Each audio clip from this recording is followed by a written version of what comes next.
I was raised in a church going home, but really never got the relationship piece with Christ. I began to rebel in my teenage years, and that followed me into adulthood. I had become a Christian about 6 months prior to Kris's decision. In '94, I chose to accept Christ. The stresses and pressures of a career, family. And things were really good for a while. Working on my master's, getting laid off in 2002. He was very disconnected and something was holding him back. I just turned to alcohol as a way to cope. I didn't know what it was, but I knew things weren't right. I just started going down a different path.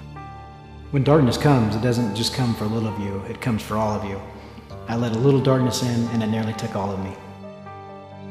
And then the alcohol began to necessitate the need for pill use during the day. The routine for an addict, you drink at night. And I started to find empty bottles. Up all hours, and then you need something to get you going the next day. I would start the day off with 60 pills and take 20 at a time, and then get through the day and then start drinking on the way home from work. I was living in deceit. I just wanted my husband back. I felt like I was drowning. And confronting him, and then him saying, I can quit on my own, I don't have a problem.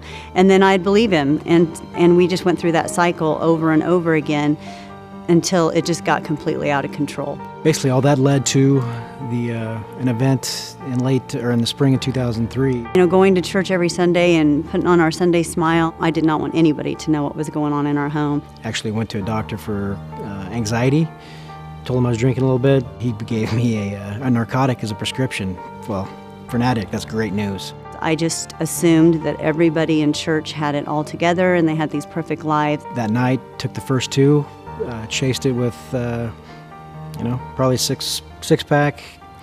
Passed out that night, got up the next day, started the whole pill routine, and on my way to work began to vomit uncontrollably. And at that point, blacked out on a country highway between Iowa and Nebraska. The only thing that woke me up was the airbag. It hit an elderly couple. They had done a complete 360. By the grace of God, they were not hurt, nor was I.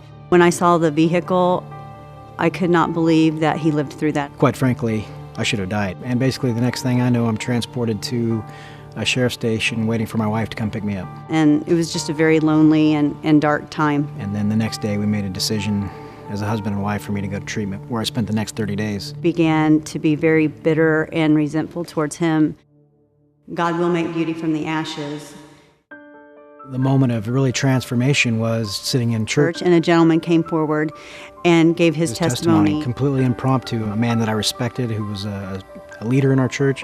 How he had been a drug and alcohol abuser, and he'd been sober 20 years. I remember coming out of that moment realizing that, I'd been trying to do it all on my own, and that if I just turned it over to Christ, that he would get me through each and every day.